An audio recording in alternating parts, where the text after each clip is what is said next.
share yaitu materi ini lengkapnya yaitu melalui bentuk PDF ya. Wallahu a'lam wa bishawab. Demikian apa yang bisa kami sampaikan dengan doa semoga Allah memberikan kepada kita ilmu yang barakah, ilmu yang bermanfaat fid dini wa dunya wal akhirah. Semoga Allah menjadikan kita orang-orang yang istiqomah untuk selalu thalabul ilmi dan selalu melakukan amalan-amalan ketaatan kepada Allah Subhanahu wa taala. Dan mudah-mudahan Allah berikan, Allah jadikan anak keturunan kita orang-orang yang berilmu pula. Baik, demikian sebelum saya tutup dengan doa penutup majelis, saya kembalikan kepada hostnya. Silakan. Alhamdulillah, jazakumullah khairan katsira tauziahnya Ustadz Abu Aslam. Jazakillah khair. Bisa pertanyaan ya Ustadz? Silakan, barangkali ada. Ini sudah ada yang sudah di chat ya Ustadz. Oh ya, silakan. Silakan Ibu.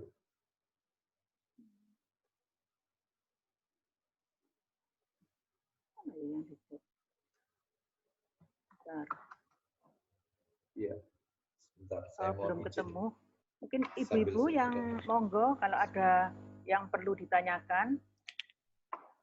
Ustadz, ini ada titipan pertanyaan dari Ibu Dian. Iya, silakan. Pertanyaannya tuh, apabila kita belum paham ilmu agama, bagaimana kita tahu bahwa itu ketentuan Allah atau karena upaya yang kurang keras? Maka bagaimana caranya? Yaitu untuk mengetahui bahwasannya kita belum paham masalah agama. Ya, bagaimana cara mengetahui kalau itu adalah ketentuan Allah, bahwasanya kita belum paham agama? Ya dilihat Ibu dari realisasi kehidupan sehari-harinya. Apabila dia dengan apabila dia dengan menuntut ilmu ternyata tidak membekas dalam kehidupan sehari-harinya, misalnya dia rajin nuntut ilmu, tetapi lisannya, mohon maaf, ibu-ibu rajin nuntut ilmu, tapi lisannya masih sering kasar dengan suami, lisannya seringkali menyakiti hati suami, berarti ilmunya tidak manfaat. Maka disitulah Allah tidak akan memberikan nilai manfaat kepada hamba tersebut. Tetapi jika Allah berkehendak kebaikan pada orang itu, maka setelah dia menuntut ilmu ada perubahan dalam sikapnya. Dengan anak, dengan suami, dengan orang tua, ya lisannya berkata ya lemah lembut dan seterusnya, ya dengan istri dia tidak zalim dan seterusnya. Itu berarti ilmunya membekas dan ilmunya itu bermanfaat. Dan Allah akan berikan kebaikan-kebaikan kepada hamba tersebut. Jadi dilihat realisasi kesehariannya. Bagaimana? Untuk mengetahui kira-kira Allah berkehendak kebaikan kepada orang ini ataukah tidak dengan ilmu yang dia pelajari itu. Ya dilihat bagaimana. Dalam berumah tangga, dalam bertetangga, bermasyarakat, ya, dalam ibadahnya, ternyata ibadahnya suka melalaikan ibadah, sholatnya suka ditunda-tunda. Berarti dalam hal ini ya tidak membekas ilmunya. Ya, wallahu a'lam bishawab. Ya, baik. Yang lain? Ini Ustadz, ada satu lagi pertanyaan Ustadz di chat juga. Bismillah, Assalamualaikum warahmatullahi Ustadz. Bolehkah doa minum air zam-zam kita jadikan doa saat minum air biasa? Bolehkah doa minum air zam-zam dipakai yaitu ketika kita minum air biasa? Ibu-ibu sekalian, doa itu adalah ibadah. Sedangkan ibu-ibu sudah paham yang namanya ibadah rujukannya harus ada dua. Ibadah itu baru diterima. Yang pertama dia lakukan ikhlas karena Allah, yang kedua mengikuti petunjuk Rasul. Nah, salah satunya petunjuk Rasul dalam masalah berdoa ini adalah Nabi memberikan yaitu petunjuk doa itu pada tempat-tempat tertentu. Mau masuk toilet itu ada doanya. Allahumma inni a'udzubika minal khubusi wal khaba'is. Itu padahal ibu-ibu kalau tahu artinya bagus itu. Apalagi kalau baknya itu disukun. Jadi bunyinya begini. Allahumma inni a'udzubika minal khubsi. Jadi bukan khubusi, tapi khubsi wal khaba'is. Artinya begini. Ya Allah, aku berlindung kepadamu dari seluruh makar setan jantan dan seluruh makar setan betina. Seluruh perbuatan-perbuatan makarnya. Lu kan bagus. Tapi kalau ibu-ibu dhamma, Allahumma inni a'udzubika minal khubusi, itu cuman artinya begini, ya Allah aku berlindung kepadamu dari setan jantan dan setan betina. Hanya itu aja. Maka Bu mau keluar kamar mandi, keluar toilet, ada doanya, ghufronaka. Aku mohon ampun kepada Allah. Terus kemudian juga bangun tidur atau mau tidur, bismika Allahumma ahya. Semua itu Nabi tunjukkan sesuai pada tempatnya, ibu-ibu.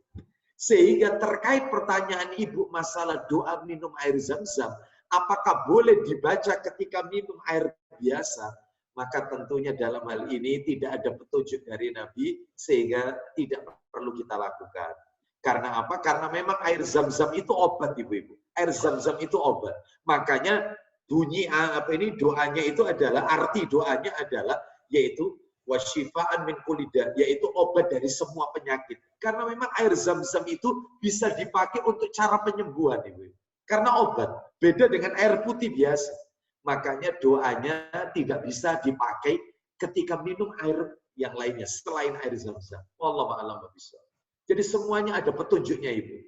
Bangun tidur doanya apa, mau keluar rumah bismillahirrahmanirrahim, itu juga ada tempatnya. Sehingga kita ikuti saja petunjuk Nabi sesuai tempat-tempatnya masing-masing. Wallahu a'lam bishawab. Silakan yang lain. Masih ada lagi Ustadz di chat. Assalamualaikum. Assalamualaikum. Ya, silakan. Waalaikumsalam warahmatullahi. Apakah doa sesudah baca Al-Qur'an, yaitu Allahumma rahmi bil Qur'an dan seterusnya, itu sahih? Iya. Seperti yang tadi saya sampaikan, Ibu, bahwasannya berdoa itu adalah bagian dari ibadah. Inna du'a mukhul ibadah. Sesungguhnya doa itu intinya ibadah. Doa itu. Berarti kalau beribadah harus ada rujukannya. Siapa? Rasulullah SAW. Sedangkan Nabi tidak pernah mengajarkan, yaitu mengakhiri baca Quran dengan Shadaqallahul Adzim, termasuk Allahumma arhamni bil Quran, waj'alni, dan seterusnya itu. Apalagi sambil dinyanyikan, dilakukan, dan seterusnya. Maka ini tentunya kami belum pernah mendapatkan dalil yang sahih. Nah terus gimana Ustaz kalau setelah baca Quran? Itu dalilnya yang sahih. Ibu-ibu boleh setelah baca Quran itu ada riwayat Bu yang sahih. Begini bacanya. Seperti ibu-ibu kalau baca kafaratul majelis. Cuman bedanya itu nggak pakai kata-kata asyhadu. Jadi begini bunyinya. Setelah baca Quran yang sahih ini. Subhanakallahumma wa bihamdika la ilaha illa anta astaghfiruka wa atubu ilaik. Jadi mirip seperti kafaratul majelis, tetapi tanpa asyhadu. Ya, saya ulang. Subhanakallahumma wa bihamdika la ilaha illa anta astaghfiruka wa atubu ilaik. Nah, itu doanya. Wallahu a'lam bishawab. Yang lain silakan. Ibu Saskia Raisen, monggo Bu. Ibu Saskia. Ya, makasih Bu. Saya pernah mendengar salah satu ceramah Ustadz yang mengatakan bahwa bila kita tadi mungkin berkaitan dengan minum. Misalnya kita itu minum dengan membaca bismillah, itu adalah hanya pembuka saja. Istilahnya bismillahirrahmanirrahim itu hanya pembuka. Tetapi akan lebih baik itu membaca Al-Fatihah kemudian ditiupkan. Nah, itu bagaimana Ustadz? Artinya saya sendiri juga lupa ada dalilnya apa yang kemudian itu ditiupkan kemudian menjadi kesehatan buat kita gitu. Nah, mohon penjelasannya Ustadz. Makasih. Iya. Nah, jadi begini Ibu, lagi-lagi yang tadi saya sampaikan, doa itu adalah ibadah dan harus ada petunjuknya. Terkait masalah minum, saya sampai hari ini belum pernah menemukan dalil ya yang sahih yang sahih bahwasanya ada doa sebelum minum. Misalnya ditambahkan dengan Al-Fatihah.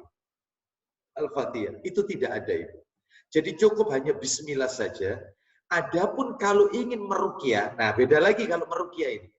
Maka kalau ingin meruqyah, maka dalam hal ini cukup kita bacakan Al-Fatihah boleh atau Al-Ikhlas, Al-Falaq, An-Nas, tapi tanpa ditiupkan. Karena Nabi melarang meniup makanan atau minuman. Nggak boleh. Karena yang keluar dari mulut kita ini kotor. Kotor. Sehingga cukup dibacakan, dijauhkan dari mulut kita, Ibu. Lalu kemudian kita minumkan kepada orang yang kita ruqyah tadi. Atau kita gosokkan ke tubuh orang yang kita ruqyah tadi. Atau kita minum. Nggak apa-apa. Asalkan tidak ditiupkan. Itu ya. Wallahu a'lam bishawab. Itu mungkin. Terima kasih, Ustaz. Sama-sama. Iya. Ustadz bisa nambah satu pertanyaan, Ustadz. Terakhir, ya silakan. Saya persiapan khutbah Jumat, silakan. Ini Ustadz, kalau kita memberi makan orang yang berpuasa, insya Allah kita akan memperoleh pahala daripada orang berpuasa tersebut dengan tidak mengurangi pahala orang tersebut. Nah, kadang-kadang kan kita gini, Ustadz, kalau kasusnya kita katakan contohnya diberi susu gitu, Ustadz. Nah, orang-orang tertentu itu minum susu pada waktu buka itu tidak bisa karena ada mah atau dan lain sebagainya. Nah, bisanya itu minumnya setelah Isya. Nah, sebetulnya jangka waktu manfaat tersebut itu bagaimana ya, Ustadz? Iya. Ibu-ibu sekalian, innamal a'malu binniyat. Setiap amal itu bergantung pada niatnya. Yang penting bagi si muhsinin, orang yang memberikan tadi itu, dia memberikan ikhlas karena Allah, sekalipun itu tidak langsung dikonsumsi, masih ditunda, dan seterusnya. Atau bahkan jangan ditunda, dibuang. Maka tetap mendapatkan pahala, nilai manfaat. Jadi dalam hal ini tidak ada jarak atau waktu nilai manfaatnya tersebut. Sesuai jumlah orang yang yaitu memanfaatkannya. Tidak. Sekalipun itu dia tidak ambil, maka tetap yaitu bermanfaat, ini dapat ganjaran sejumlah orang atau sejumlah makanan atau sejumlah minuman ya yang ia berikan kepada orang yang berbuka puasa tersebut. Wallahu a'lam bishawab. Ya. Allah Maha mengetahui tentang perhitungannya, Ibu.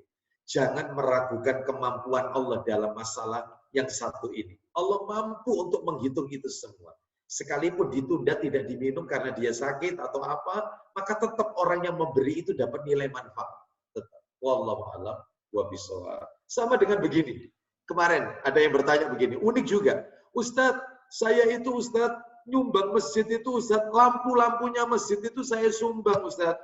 Lah terus nanti kalau lampunya mati Ustadz, berarti habis pahala saya Ustadz. Masya Allah. Ya tidak Ibu, ya. Sudah, meskipun nanti itu diganti, sampai kemarin itu ada yang ribut, Bu. Betul itu. Ada yang ribut, dia itu nyumbang keramik masjid. Ternyata masjidnya ini butuh perluasan, otomatis keramiknya harus dibongkar. Itu marah betul. Lah terus nanti sumbangan saya gimana? Kan hilang. Masya Allah. Ya tidak, semua sudah dicatat oleh Allah. Meskipun diganti granit, keramiknya hilang, tetap dapat pahala. Ya, di sisi Allah Subhanahu wa taala. Wallahu a'lam bishawab. Ya. Demikian apa yang bisa kami sampaikan. Semoga menjadi tambahan ilmu yang bermanfaat dan mudah-mudahan Allah menjadikan kita istiqomah di atas ketaatan kepada Allah Subhanahu wa taala. Kita akhiri. Mohon maaf saya mau tanya kepada Majelis Taklim Hayatul Ilmi, seluruh jamaah Majelis Hayatul Ilmi sehat semua kan? Tidak ada yang terpapar atau isolasi mandiri? Alhamdulillah sehat, Ustaz. Sehat semua. Alhamdulillah. Mudah-mudahan. Mohon doanya, Ustaz. Insya Allah, mudah-mudahan. Ini Budian di Jakarta ini ya. Iya, Ustaz. Peserta paling jauh hari ini. Ya. Enggak, ada dari NTT nggak masalah tadi, Ustaz. Masya Allah. Tambah jauh lagi. Baik, ya. Kita tutup dengan kafaratul majelis. Wassallallahu ala nabiyyina wa ala alihi washabihi wasallam. Subhanakallahumma wa bihamdika asyhadu an la astaghfiruka wa atubu ilaik. Akhiru da'wana alhamdulillahi rabbil alamin. Sesaat lagi materinya akan kami share ke Budian dan bisa dibagikan ke para jamaah. Assalamualaikum warahmatullahi wabarakatuh. Waalaikumsalam warahmatullahi wabarakatuh. Alhamdulillah, kami atas nasihatnya Ustaz. Saya mohon dengan nasihat Ustadz Abu Aslam, kali ini kita bisa lebih mempersiapkan kehidupan akhirat kita menjadi lebih baik. Dan Allah berkenan memasukkan kita semua ke dalam surganya. Terima kasih kepada ibu-ibu yang telah bergabung. Mohon maaf bila ada kekurangan di sana-sini. Dan dengan demikian, maka berakhir juga kajian kita pada pagi hari ini. Amin. Assalamualaikum warahmatullahi wabarakatuh. Waalaikumsalam warahmatullahi wabarakatuh. Pamit juga. Ya ibu-ibu semuanya. Jazakumullah.